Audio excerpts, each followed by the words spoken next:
Bueno, entonces el capítulo 4 tiene por título Movimiento en una y dos dimensiones. Este tema también es conocido en otros libros, en otros textos, como la cinemática de la partícula o la cinemática de un punto. ¿Ya? ¿Por qué recibe el nombre cinemática de una partícula? Porque en este capítulo también nosotros vamos a considerar a todos los cuerpos como si se tratara de una partícula o de un punto que se mueve en el espacio. ¿Ya? En este tema vamos a ver nosotros 5 diferentes tipos de movimiento. Vamos a ver el movimiento rectilíneo uniforme, el movimiento rectilíneo uniformemente acelerado, caída libre o movimiento vertical, movimiento en plano, movimiento parabólico y el movimiento circular. ¿Ya? En este caso, el movimiento rectilíneo uniforme, el movimiento rectilíneo uniformemente acelerado, el movimiento de caída libre son movimientos en una sola dirección. ¿Ya?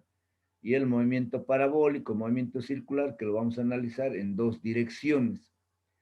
Vamos a ver ahora la primera parte de este capítulo, los 3 primeros movimientos. ¿Ya? Entonces vamos a definir en primer lugar qué estudia la cinemática.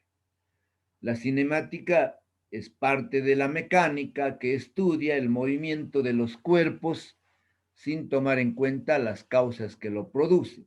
Es decir, que en este movimiento nosotros no vamos a tomar ningún efecto que producen las fuerzas externas que se aplican sobre los cuerpos, como por ejemplo no tomaremos en cuenta las fuerzas de rozamiento. ¿Ya?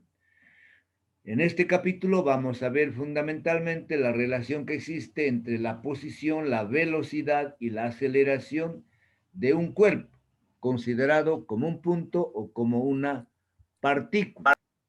Vamos a ver en primer lugar el movimiento rectilíneo uniforme. ¿Ya? Un cuerpo tiene movimiento rectilíneo uniforme cuando su velocidad permanece constante durante todo el movimiento. Esto significa que la velocidad no cambia con el tiempo.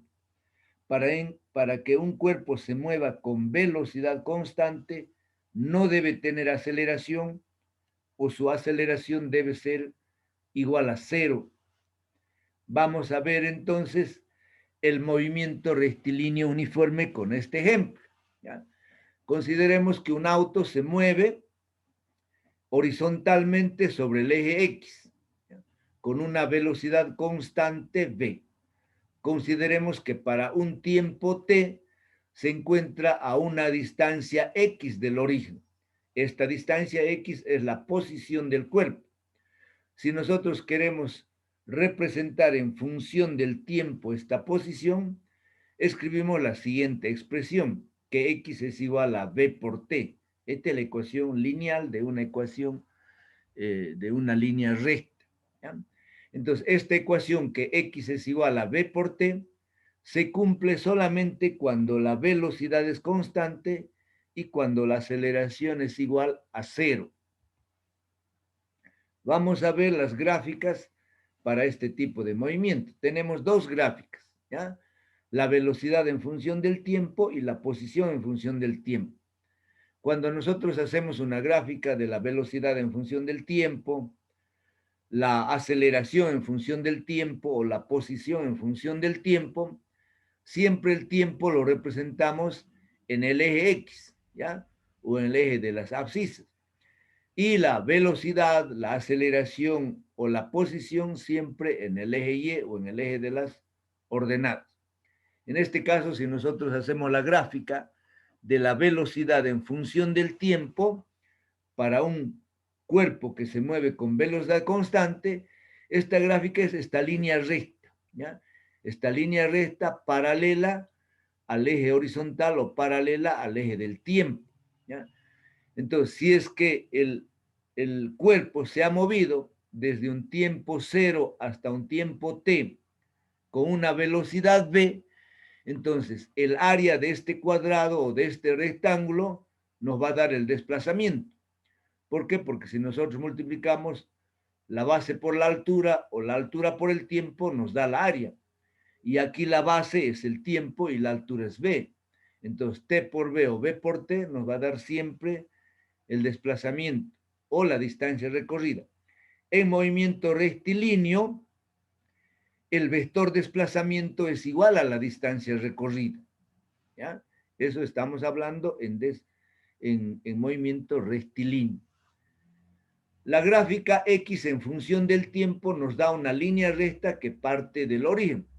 ¿Por qué? Porque nosotros ahora vamos a graficar esta ecuación X igual a B por T.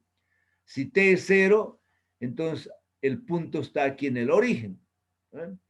Si T es T sub 1, vamos a tener un valor X1. Si T es T sub 2, vamos a tener un valor X2.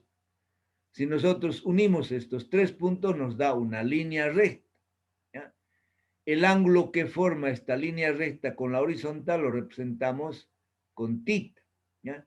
Entonces, la pendiente de la línea es constante y en este caso es igual a la velocidad. ¿Cómo calculamos este ángulo? Aplicando la tangente. ¿No? La tangente del ángulo θ es cateto opuesto sobre cateto adyacente. El cateto opuesto es x2 menos x1 y el cateto adyacente o lado adyacente es t2 menos t1. Entonces, como este ángulo es constante, esta razón de x2 menos x1 sobre t2 menos t1 también va a ser constante. Y en este caso representa la velocidad. ¿Ya? Vamos a ver ahora cuatro conceptos nuevos, que son la velocidad media, la velocidad instantánea, aceleración media y aceleración instantánea. Para definir la velocidad media, vamos a considerar el movimiento rectilíneo de un cuerpo, ¿ya? Entonces, estamos considerando el movimiento en una sola dirección, en la dirección X. Consideremos que un cuerpo, ¿ya? Para un tiempo t sub 1, pasa por el punto P, que se encuentra a una distancia x1 del origen. Para un tiempo posterior t sub 2, el mismo cuerpo pasa por el punto Q, que se encuentra a una distancia x2 del origen. Entonces, el desplazamiento que ha sufrido el cuerpo desde P hasta Q es esta línea recta que une P a Q. Pero esta línea recta que une P y Q no es nada más que el vector desplazamiento, que en este caso lo representamos por delta X. ¿Ya? Entonces, delta X va a ser igual a X2 menos X1. ¿Ya? El tiempo transcurrido desde P hasta Q también será igual a T2 menos T1. Entonces, definimos la velocidad media, que lo vamos a representar con esta B dentilabial con su rayita arriba. ¿Ya? Entonces, la rayita arriba significa el valor medio. ¿Ya? No confundir con promedio, que es muy diferente. Este es el valor medio. Entonces, se define la velocidad media como la razón del vector desplazamiento delta X entre delta T. ¿Ya? El vector desplazamiento entre el tiempo transcurrido. Si de esta ecuación despejamos x2 menos x1, va a ser igual a la velocidad media por t2 menos t1. Esta ecuación se puede simplificar si es que para el tiempo t sub 1 igual a 0, el cuerpo parte del origen. Entonces, si hacemos esta consideración que para t igual a 0 el cuerpo se encuentra en el origen, x1 también va a ser igual a 0. Y para un tiempo posterior t sub 2, que puede ser cualquier tiempo t, el cuerpo va a ocupar una posición x2 igual a x. Entonces, esta ecuación se convierte en esta más sencilla, que x es igual a v raya por t, donde v raya es la velocidad inicial. Vamos a definir ahora la velocidad instantánea. Bueno, para comprender el concepto de velocidad instantánea, necesariamente el alumno tiene que saber la definición de derivadas. Sin embargo, como ustedes ven en forma paralela, la materia de física 1 y la materia de cálculo 1, entonces a veces resulta un poco, diremos, difícil comprender algunos términos, algunos conceptos de la física. ¿Ya? En otras universidades, primero hay que aprobar el cálculo 1 y después recién se lleva la física. ¿Por qué? Porque el cálculo o la matemática es una herramienta fundamental para el estudio de la física. Hay muchas definiciones, ¿ya?, que necesariamente se tienen que efectuar utilizando el cálculo diferencial, el cálculo integral. Como ustedes todavía no lo están llevando, entonces nosotros en física tenemos que omitir el cálculo integral, el cálculo diferencial, para explicar algunos conceptos, ¿ya? Bueno, lo importante es de que se graben el concepto de velocidad instantánea y no tanto, digamos, la definición o expresión matemática. Entonces, la velocidad instantánea es la velocidad que tiene un cuerpo o una partícula en cualquier instante o en cualquier punto de su trayectoria, ¿ya? La velocidad instantánea se define como el límite de la velocidad media. La velocidad media es delta x sobre delta t. Entonces, cuando esta función alcanza su límite, de acuerdo a la definición del cálculo diferencial, se convierte en la derivada, ¿ya? Entonces, en realidad, ¿qué es lo que ocurre? Si nosotros acercamos el punto Q al punto P, entonces delta X disminuye, delta T también disminuye. Si yo acerco el punto Q prácticamente aquí encima de P, entonces el valor de delta T prácticamente va a ser igual a cero, ¿ya? Si delta T es igual a cero o muy cercano a cero, delta X también va a ser cero o muy cercano a cero. Entonces, el momento que estos valores delta T y delta X se acercan a cero, en matemáticas o en cálculo se dice que la función está alcanzando a su límite y en ese límite se convierte en la derivada. Por eso representamos a la velocidad instantánea como la derivada de x, x es la posición, respecto al tiempo, ¿no? La derivada de x respecto al tiempo. Este concepto de velocidad inicial lo vamos a utilizar en muchos temas al terminar la materia, ¿ya? Luego también tenemos otro concepto de velocidad que recibe el nombre de velocidad promedio. Perdón, un ejemplo de la velocidad instantánea. El velocímetro que tienen los automóviles en su interior, en el tablero, constantemente nos mide la velocidad instantánea, nos mide la magnitud de la velocidad instantánea. Si nosotros estamos yendo por un automóvil por la avenida y el momento que pasamos por la rotonda del Moto Méndez frente a la facultad, vemos en el tablero que el velocímetro indica 80 kilómetros por hora. Ese dato, ese valor, es la magnitud de la velocidad instantánea medido en ese lugar, ¿ya? ¿Por qué? Porque cuando llegue al cruce Juan 23 va a tener otro valor y ahí su velocidad instantánea también va a tener otro valor, ¿ya? Entonces, luego les decía que tenemos otro concepto de velocidad que recibe el nombre de velocidad promedio, que se lo utiliza sobre todo en las competencias, en las carreras de automóviles, en las carreras de motos, etcétera, etcétera, ¿ya? Entonces, la velocidad promedio se calcula dividiendo la distancia recorrida entre el tiempo transcurrido, ¿ya? Si yo, digamos, viajo a Bermejo, he tardado 3 horas. La distancia que hay de aquí a Bermejo es igual a 210 kilómetros. Entonces, dividimos los 210 kilómetros entre las 3 horas, esa es la velocidad promedio. En la velocidad promedio no se toma en cuenta las curvas, la subida, la bajada, etcétera, etcétera. ¿Okay? Muy bien.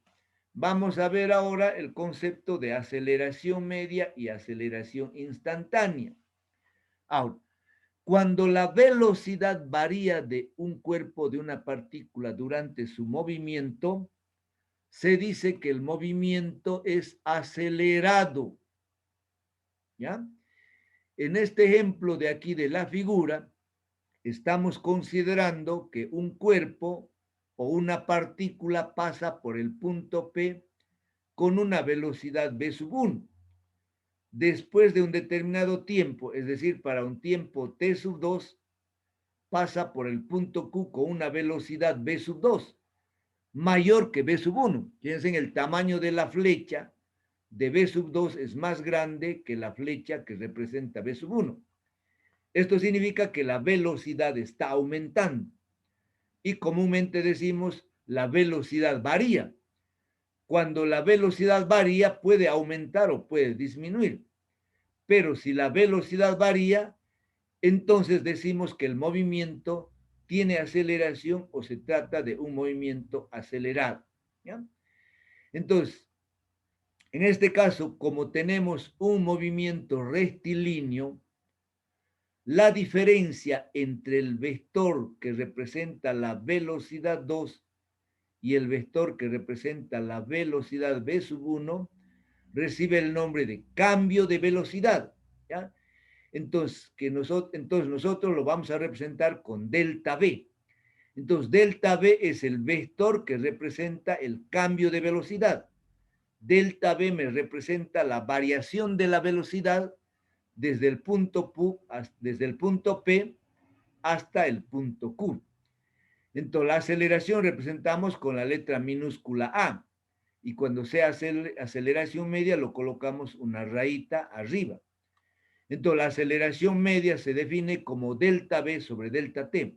Se define como el vector que produce el cambio de velocidad entre el tiempo transcurrido.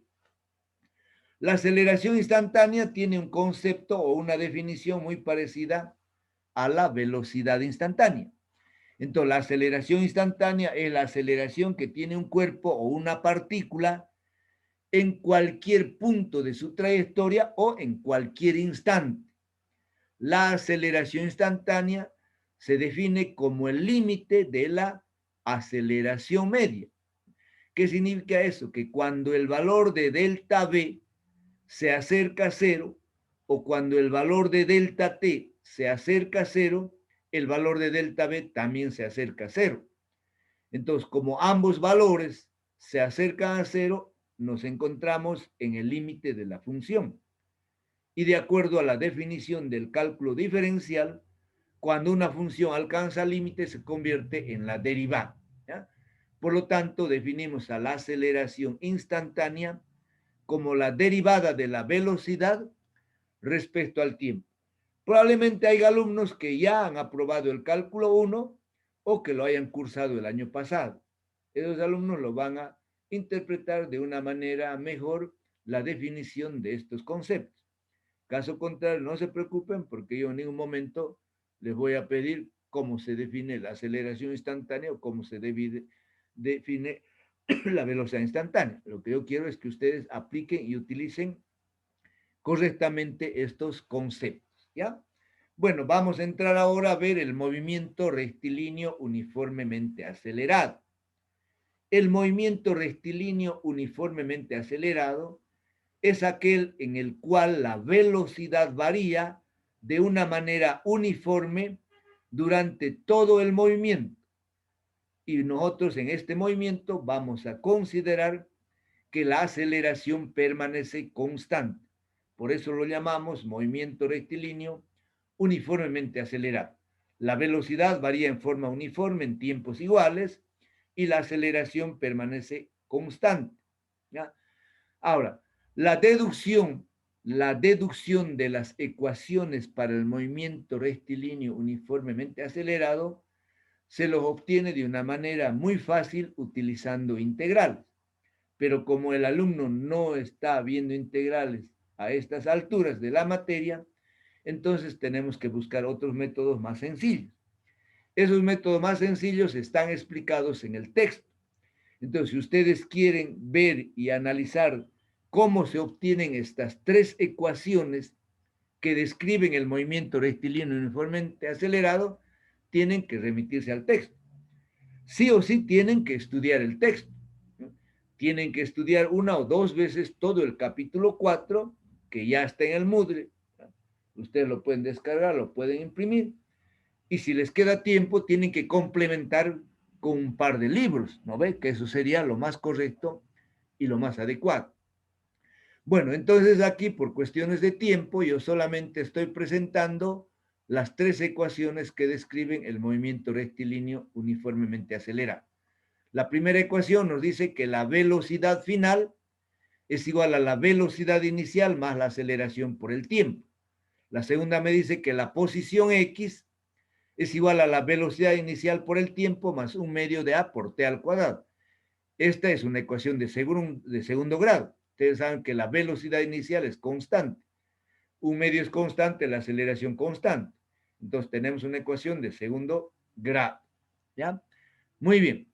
Ahora vemos la última ecuación o la tercera ecuación que nos dice que la velocidad final al cuadrado es igual a la velocidad inicial al cuadrado más 2ax. ¿Ya? Yo no tanto es lo que quiero que ustedes aprendan a deducir las ecuaciones, sino que me aprendan a aplicar y a utilizar estas ecuaciones en la resolución de los problemas. ¿Ya? Entonces, la aplicación de estas tres ecuaciones lo vamos a ver de aquí en adelante en todos los movimientos. Lo vamos a ver en movimiento rectilíneo uniformemente acelerado, lo vamos a ver en movimiento de caída libre, lo vamos a ver en movimiento parabólico y lo vamos a ver en movimiento circular. Entonces, la base de la cinemática está fundamentada en estas tres ecuaciones que nosotros tenemos que aprenderlos de memoria. No son difíciles aprender de memoria estas tres ecuaciones. No estamos hablando de 20 ecuaciones, sino solamente de tres ecuaciones que gobiernan todo el estudio de la cinemática. Vamos a ver ahora las gráficas para este tipo de movimiento. Tenemos tres gráficas. La aceleración en función del tiempo, la velocidad en función del tiempo y la posición en función del tiempo. ¿Ya? Como la aceleración es constante para este movimiento, la gráfica de la aceleración versus tiempo nos va a dar una línea recta, horizontal o paralela al eje de las abscisas o al tiempo. ¿Ya?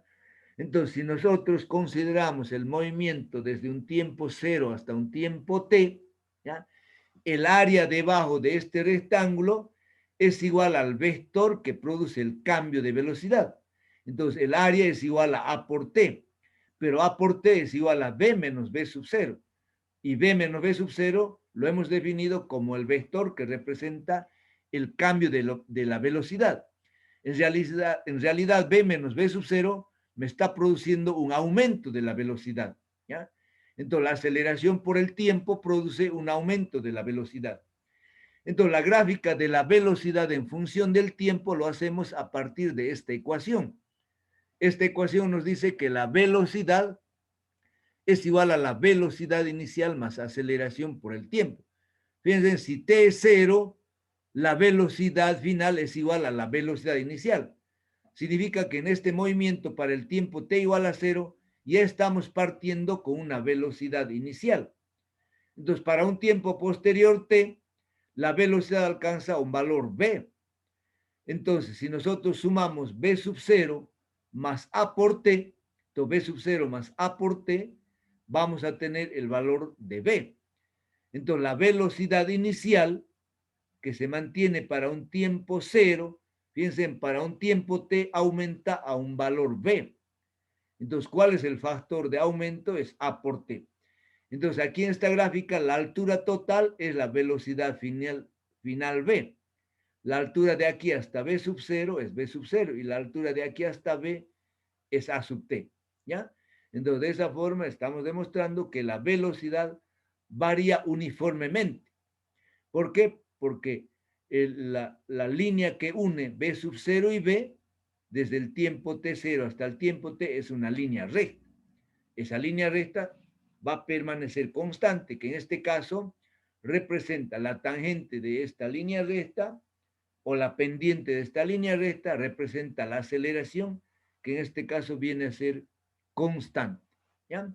Finalmente tenemos la gráfica de la posición en función del tiempo. Si nosotros graficamos esta ecuación dando valores a t, conociendo b sub 0 y sabiendo que a es constante, entonces la gráfica va a ser una parábola. ¿Ya?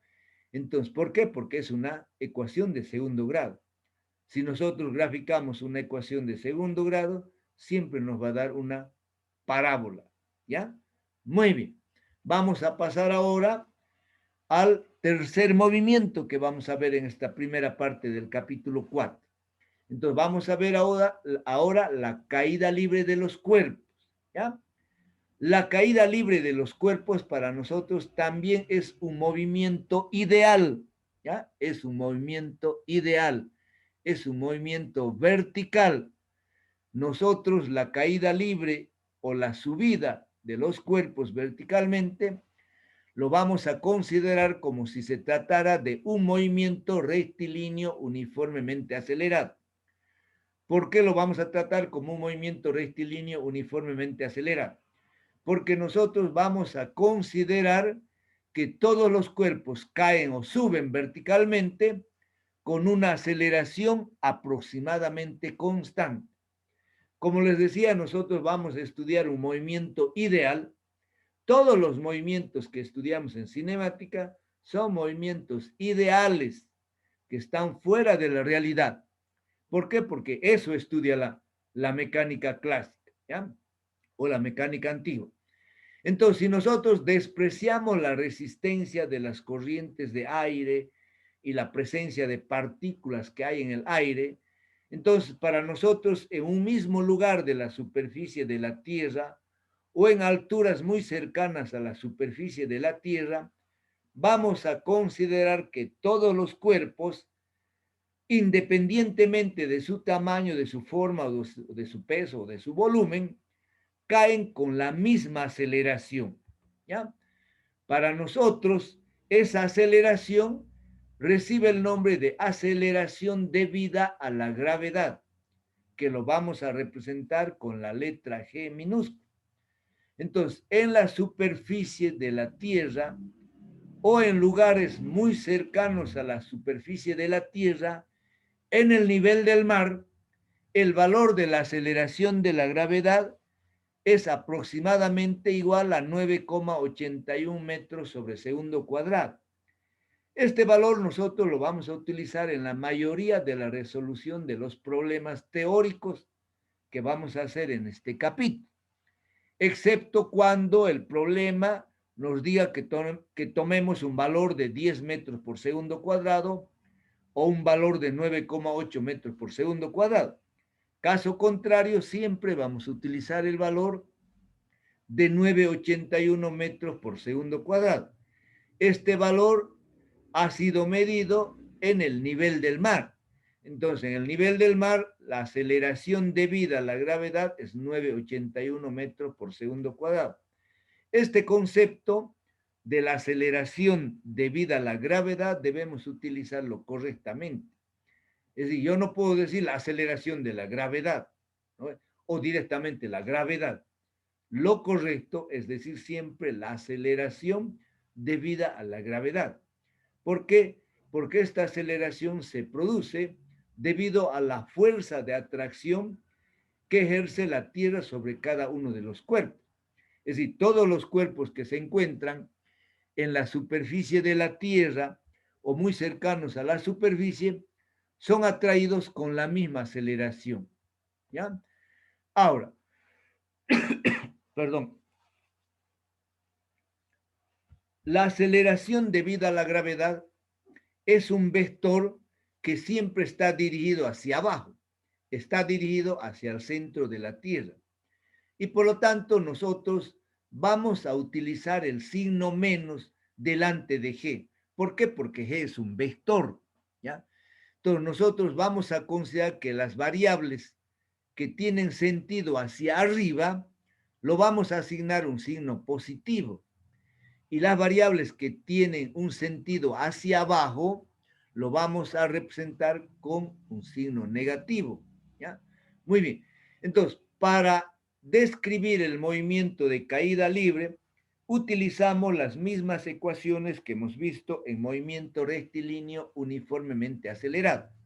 ¿Por qué? Porque hemos dicho que este movimiento también lo vamos a considerar como un movimiento vertical uniformemente acelerado, ¿no? Significa que para nosotros el valor de G va a permanecer constante, ¿ya? Entonces, las tres ecuaciones que hemos visto en movimiento rectilíneo uniformemente acelerado eran estas que están aquí en cuadrito. B igual a B sub 0 más AT, X igual a B sub 0 por T más un medio AT cuadrado, y B final al cuadrado igual a B sub 0 al cuadrado más 2AX. Entonces ahora para utilizar estas mismas ecuaciones en caída libre, vamos a sustituir X por H o algunas veces X por Y, ¿ya? ¿Por qué? Porque H para nosotros representa una altura y Y también representa el eje vertical, que también va a representar la altura. Y el valor de la aceleración lo vamos a sustituir por menos G, ¿ya? Vamos a ver nosotros que resulta siempre más conveniente introducir el signo menos en cada una de estas ecuaciones, ¿ya? La aplicación de estas ecuaciones lo vamos a ver en la resolución de los problemas. Entonces, la primera ecuación se convierte en B igual a B sub 0 menos G por T, ¿ya? En vez de A, sustituimos menos C. La segunda ecuación, H igual a B sub 0 por T menos 1 medio de G por T al cuadrado, porque A hemos sustituido por menos C. Finalmente, la última ecuación, velocidad final al cuadrado es igual a velocidad inicial al cuadrado menos 2G por H. Sustituimos A por menos C y X sustituimos por H, ¿ya? Entonces, estas tres ecuaciones son las que vamos a utilizar para resolver los problemas de caída libre. Bueno, les decía que nosotros en este movimiento, como también en los movimientos que veamos posteriormente, movimiento parabólico, movimiento circular, siempre vamos a despreciar las fuerzas de rozamiento. En el caso particular, si nosotros lanzamos un cuerpo hacia arriba, ¿ya? Vamos a despreciar el rozamiento que hay entre el aire y el cuerpo y la presencia de algunas partículas que también obstruyen, que se encuentran presentes o flotando en el aire, ¿ya? Entonces, vamos a considerar nosotros el siguiente ejemplo. Tenemos aquí una superficie horizontal que puede representar el suelo o el piso, de tal manera que el punto A se encuentra en el mismo nivel que el punto E. Entonces, si nosotros lanzamos verticalmente hacia arriba un cuerpo con una velocidad v sub A, ese cuerpo va a retornar al punto E que se encuentra en el mismo nivel de A con la misma velocidad, pero de sentido contrario. Entonces, le decía, nosotros vamos a adoptar el siguiente convenio de signos. Si el cuerpo está subiendo, ¿ya?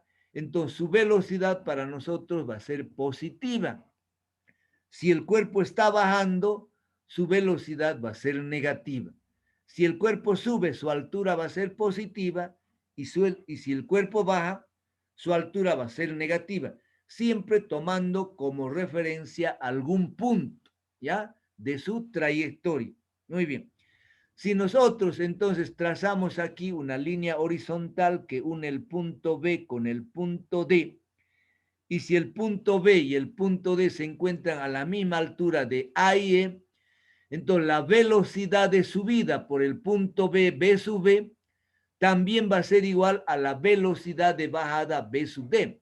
Fíjense, aquí estoy utilizando el corchete porque estamos tomando el valor absoluto, es decir, su magnitud.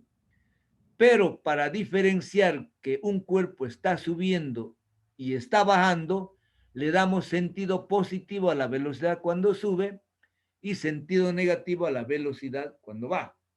Entonces, cuando lanzamos un cuerpo hacia arriba verticalmente, va a llegar un punto en que alcance su máxima altura y en ese punto su velocidad se anula, se vuelve cero, porque a partir de ese punto va a empezar a descender o a bajar, ¿ya? Entonces, en el punto C, donde alcanza la máxima altura, la velocidad se anula, la velocidad es cero. Ahora, como nosotros estamos despreciando la resistencia del aire, el tiempo de subida, es decir, el tiempo que tarda en ir desde A hasta C, va a ser igual al tiempo de bajada, al tiempo que tarda en volver de C hasta el punto E. Entonces, por eso escribimos que el tiempo de subida es igual al tiempo de bajada. Y por lo tanto, si estos tiempos son iguales, el tiempo total que permanece el cuerpo o la partícula en el aire será igual al tiempo de subida más el tiempo de bajada, o dos veces el tiempo de subida o dos veces el tiempo de bajada. ¿Ya? Muy bien, mis queridos alumnos. Entonces, aquí vamos a terminar la clase de hoy y la próxima semana vamos a ver los dos últimos movimientos que tenemos que ver en este capítulo, que es el movimiento en un plano o movimiento parabólico y el movimiento circular, ¿ya? Entonces, aquí voy a parar yo la grabación.